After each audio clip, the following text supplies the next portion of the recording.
باسط کی منگنی کی تقریب بڑی جلدی میں منعقد ہوئی تھی، پھر بھی ہنا نے اچھے خاصے لوگوں کو مدعو کر لیا تھا۔ علی کا چچا زاد بھائی بھی تقریب میں موجود تھا۔ اچانک اس نے علی کی شادی کا ذکر چھیڑ دیا۔ چند سال پہلے ہنا آپا خاندان کی ہر تقریب میں یہ کہتی پائی جاتی تھیں کہ وہ جلد تمہاری شادی کروا دیں گی، لیکن تم شادی کے لیے نہیں مان رہے۔ مگر اب لگتا ہے کہ وہ معاملہ ختم ہو گیا ہے، کہتے ہوئے علی کے چچا زاد نے کچھ فاصلے پر کھڑی ہنا پر نظر ڈالی تو بے اختیار علی کی نظریں بھی ادھر اٹھ گئیں۔ ہنا اپنے ساتھ کھڑی خاتون سے کہہ رہی تھی، بھابھی میں کیا کروں، علی شادی کے لیے پہلے راضی ہوتا نہیں تھا اور اب شادی کر کے کیا کرے گا، اس نے تو میرے تینوں بچوں کو اپنا سمجھ لیا ہے۔ ہنا آپا کی اس منافقت پر اس رات وہ بے چینی سے کروٹیں بدلتا رہا تھا۔ صبح وہ جلدی بیدار ہو گیا تو بے مقصد گھومنے نکل گیا۔ اچانک اس کی نظر وسیم پر پڑی۔ اس نے کار روک دی۔ وسیم نے اسے دیکھا۔ وہ جیسے ہی کار سے اترا وسیم اس کے گلے لگ گیا۔ یار تم آئے ہوئے ہو اور تم نے مجھے فون تک نہیں کیا، علی نے شکوہ کیا۔ وقت ہی نہیں ملا، آفس کے کام سے میں ادھر آیا ہوں، کل واپس چلا جاؤں گا، وسیم نے بتایا۔ تم میرے ساتھ چلو، میں تمہیں اچھا سا ناشتہ کرواتا ہوں، علی نے کہا اور اسے ساتھ لیے نزدیکی ہوٹل میں آ بیٹھا۔ اور سناؤ ہنا آپا کیسی ہیں؟ اب تو ان کے بچے بڑے ہو گئے ہوں گے، وسیم نے کرسی سنبھالتے ہی پوچھا۔ آپا بالکل خیریت سے ہیں، انہوں نے اپنے بڑے بیٹے باسط کی منگنی کر دی ہے، علی نے کھوئے کھوئے لہجے میں بتایا۔ بھانجے کی منگنی ہوگی اور ماموں ابھی تک کنوارے ہیں، اسے کہتے ہیں خود غرضی۔ ہنا آپا نے سوچا ہوگا بیوی آتے ہی تمہیں قابو میں کر لے گی اور ان کے بچوں کا خیال نہیں کر پاؤ گے، وسیم نے دل کی بات کہی تو علی نے فوراً موضوع بدلنے کی کوشش کی۔ تمہارا بیٹا تو اب خاصا بڑا ہو گیا ہوگا۔ ہاں یہ دیکھو اس کی تصویر، وسیم نے جھٹ موبائل آن کر کے بیٹے کی تصویر اس کے سامنے کر دی، پھر بولا اب بھی وقت ہے علی، تم بوڑھے نہیں ہو گئے ہو جو ہاتھ پر ہاتھ دھرے بیٹھ گئے ہو، زندگی کی خوشیوں پر تمہارا بھی حق ہے۔ ہنا آپا کے بچے بڑے ہو گئے ہیں، اب تم خود کو مزید آزمائش میں نہ ڈالو، تم کہو تو میں اپنی بیوی سے کہوں کہ تمہارے لیے کوئی لڑکی دیکھے۔ علی سوچ میں پڑ گیا تو وہ دوبارہ گویا ہوا، اچھا تم اس مسئلے پر غور کر لو، میں 2 ہفتے بعد پھر آؤں گا۔ دونوں چائے پینے لگے تو وسیم نے مریم کا ذکر چھیڑ دیا۔ مریم کی شادی کا ذکر میں نے تم سے کیا تھا، بیچاری اپنی شادی شدہ لائف میں اپسیٹ ہی رہی، اس کا شوہر لفظوں کا کھلاڑی تھا، تبھی تو مریم جیسی اچھی لڑکی کو پھانس لیا۔ میری تو مریم سے شادی کے بعد بات چیت نہیں رہی تھی، پتہ چلا کہ اس کو طلاق ہو گئی ہے، اس کے شوہر نے کسی کروڑ پتی بیوہ سے دوسری شادی کر لی۔ مریم کو تو کوئی سکھ نہیں ملا، جب تک شادی شدہ رہی پریشان ہی رہی۔ ایک دم سے علی کی نظروں کے سامنے برسوں پہلے والی مریم کا چہرہ آ گیا، وہ دونوں برسوں پہلے اجنبی منزلوں کے مسافر بن گئے تھے، مگر اپنی لائف میں اپسیٹ رہے تھے۔ چھٹی کا دن تھا، شام میں مریم دل بہلانے کے لیے نزدیکی پارک میں چلی گئی۔ جب سے راجو نے اسے طلاق دی تھی، جاننے والوں کا ایک ہی سوال ہوتا تھا کہ وہ دوسری شادی کیوں نہیں کر لیتی۔ خود اس کی امی یہی چاہتی تھیں۔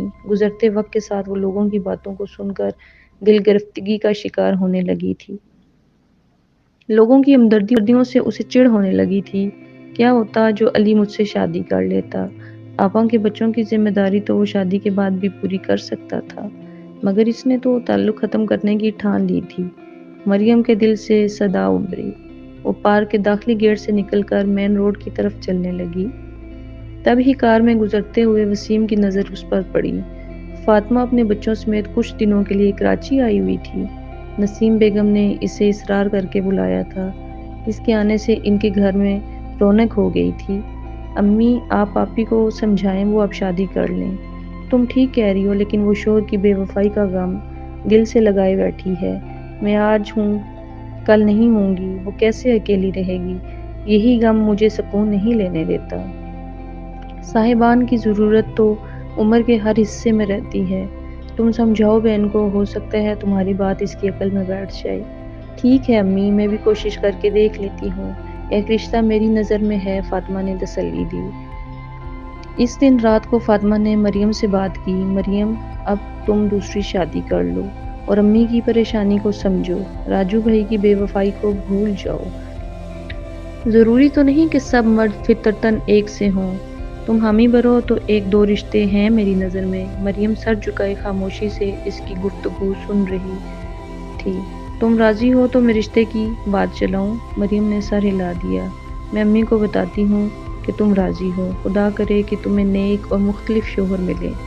وہ خوش ہو کر کمرے سے جانے لگی تو مریم شکست کا احساس لیے پھولوں کی بیلوں کو دیکھنے لگی۔ کیا ہوا؟ تمہاری طبیعت تو ٹھیک ہے؟ ہنا نے علی کے چہرے کو دیکھ کر پوچھا، جو زرد ہو رہا تھا۔ جی اپن طبیعت ٹھیک ہے، مہینے کی شروع کی تاریخیں ہونے کی وجہ سے اسٹور پر رش رہنے لگا ہے، اس لیے دیر تک کھلا رکھنا پڑتا ہے، جس کی وجہ سے تھکان ہو جاتی ہے۔ میں نے باسط کو کئی بار کہا ہے کہ ذمہ داری سے اسٹور سنبھال لے، مگر وہ میری بات ایک کان سے سن کر دوسرے کان سے نکال دیتا ہے۔ کل تمہارا دوست وسیم اسٹور پر آیا تھا، مجھے باسط نے بتایا تھا کہ وسیم انکل ماموں سے ملنے آئے تھے اور مجھ سے کہہ رہے تھے کہ تمہیں اپنی شادی کی تو بہت جلدی ہے، ماموں کا کوئی خیال نہیں، ان کی بھی تو شادی کرواؤ۔ باسط کے منہ سے یہ سن کر مجھے تو بہت برا لگا، تمہارے لیے اتنی لڑکیاں تو دیکھی تھیں، اب تم عمر کے اس دور میں ہو جہاں کوئی ڈھنگ کی لڑکی تمہیں ملنے سے کسی بھی صاحبان کی ضرورت عورت کو ہوتی ہے، مرد کو نہیں۔ تم فریش ہو کر آ جاؤ، میں کھانا لگواتی ہوں۔ ہنا آپا کی گفتگو کا آخری جملہ سن کر علی کا دل چاہا کہ آپا کے اس جملے پر اعتراض کرے کہ صاحبان کی ضرورت مرد کو بھی ہوتی ہے، اگر ایسی بات نہیں تھی تو انہوں نے باسط کا رشتہ کیوں طے کیا؟ لیکن وہ بغیر کچھ بولے وہاں سے چلا آیا، مگر اس کا دل چاہ رہا تھا کہ وہ ان سے سوال کرے کہ انہوں نے اس کے ساتھ ایسا کیوں کیا۔ واش روم میں جا کر اس نے اپنے چہرے پر ٹھنڈے پانی کے چٹے مارے تو اس کی جلتی آنکھوں کو کچھ سکون ملا۔ اس نے ایک فیصلہ کر لیا تھا۔ مریم نے اپنے سامنے کھڑے شخص کو دیکھا جو اس سے ملاقات کا خواہش مند تھا۔ وہ آفس کا کام سمیٹ کر جانے والا علی اس سے ملاقات کی آرزو لیے آ پہنچا تھا۔ مریم کو لگا جیسے وقت تھم گیا ہو، نارسائی کی جس آگ میں وہ سالوں سے جل رہی تھی وہ آگ جیسے بھڑک اٹھی تھی۔ کیسی ہو؟ علی کی آواز اسے ہوش کی دنیا میں لے آئی تھی۔ ٹھیک ہوں میں، تم بیٹھو۔ اس نے کرسی کی طرف اشارہ کرتے ہوئے علی کو بغور دیکھا۔ خیریت؟ تم یہاں کیسے؟ مریم نے پوچھا۔ وسیم نے بلایا تھا سو چلا آیا، چلو کہیں بیٹھ کر بات کرتے ہیں، وہ بولا تو مریم دراز کو لاک کرتے ہوئے کسی روبوٹ کی مانند اس کے پیچھے چل دی۔ وہ انکار کرنا چاہتی تھی مگر کر نہ سکی۔ وہ اسے لے کر شاپنگ مال میں واقع فوڈ کورٹ کی طرف آیا تھا۔ اور سناؤ، زندگی کیسی گزر رہی ہے؟ علی کے پوچھنے پر اس کا دل اداس ہو گیا۔ اس کی زندگی میں کوئی رہنمائی نہ تھی، بس زندگی کا کام گزرنا تھا، وہ گزر رہی تھی۔ سارا وقت تو میرا جاب میں گزر جاتا ہے، اس میں صبح سے شام ہو جاتی ہے، اس نے گول مول سا جواب دیا، پھر گویا ہوئی۔ تم سناؤ، تمہاری شادی ہو گئی؟ نہیں، ہنا آپا کو میرے لیے کوئی لڑکی پسند نہیں آئی۔ مریم، مجھے لگتا ہے کہ جیسے مجھے تمہاری آہ لگی ہے۔ میری مجبوری تھی، اس لیے میں نے تمہیں اپنانے سے انکار کیا تھا، مگر تمہیں اپنی زندگی سے نکال کر میں بھی خوش نہیں رہا۔ میرے اندر کی تنہائی نے مجھے سکون نہ لینے دیا۔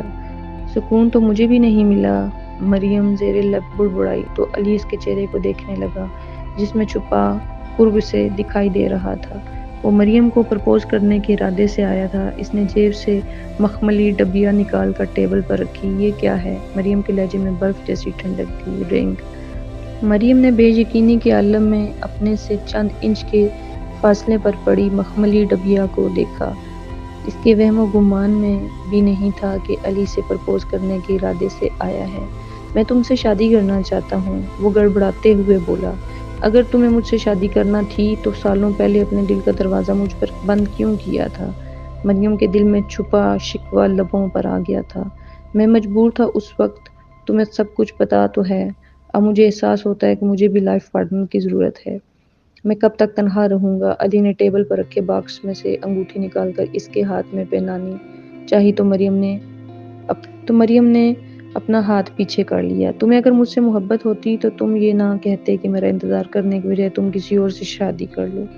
میری بے کسی پر ترس کھا کر تم مجھے اپنانا چاہتے ہو؟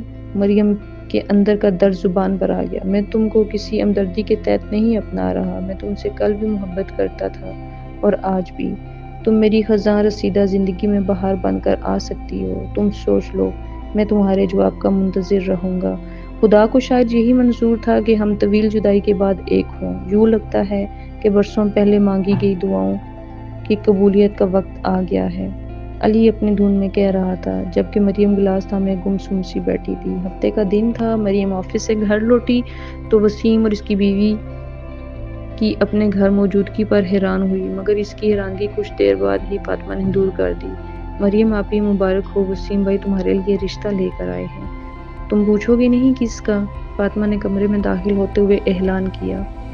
مریم جو اپنے بال درست کر رہی تھی اس کی بات سن کر حیران سی تھی۔ آپی وسیم بھائی تمہارے لیے علی بھائی کا رشتہ لائے ہیں۔ تمہیں تو غالباً ان سے شادی پر اعتراض نہیں ہوگا۔ کیوں، میں ٹھیک کہہ رہی ہوں نا؟ فاطمہ نے شرارت سے اس کی طرف دیکھا۔ وہ سپاٹ چہرہ لیے کھڑی تھی۔ آپی تمہارے صبر کا امتحان ختم ہوا، پلیز انکار مت کرنا، خوش قسمتی بار بار دستک نہیں دیتی۔ فاطمہ نے اسے دیکھ کر سمجھانے کی کوشش کی۔ میں اگر تمہاری جگہ ہوتی تو انکار نہ کرتی، یہ رشتہ تمہاری کسی نیکی کا صلہ ہے، فاطمہ بولی۔ مریم کے پاس انکار کا جواز نہ تھا کہ دل تو پہلے ہی راضی تھا۔ فاطمہ اٹھ کر چلی گئی تو مریم کھڑکی میں کھڑی ہو کر آسمان کو دیکھنے لگی۔ اسے اپنے وجود میں سکون اترتا ہوا محسوس ہوا۔ اچانک اس کا موبائل بج اٹھا۔ مریم نے دیکھا علی کی کال تھی۔ وہ اس کے جواب کا منتظر تھا۔ اس کی بے چینی دیکھ کر وہ ہنس پڑی۔ اتنے برسوں بعد وہ دل سے ہنسی تھی۔ علی کی ہمسفری میں زندگی گزارنے کے جو خواب اس نے دیکھے تھے ان کی تعبیر ملنے والی تھی۔ کچھ دن بعد مریم اور علی کی شادی ہوگی اور زندگی بھر کے لیے ایک دوسرے کے ہمسفر بن گئے۔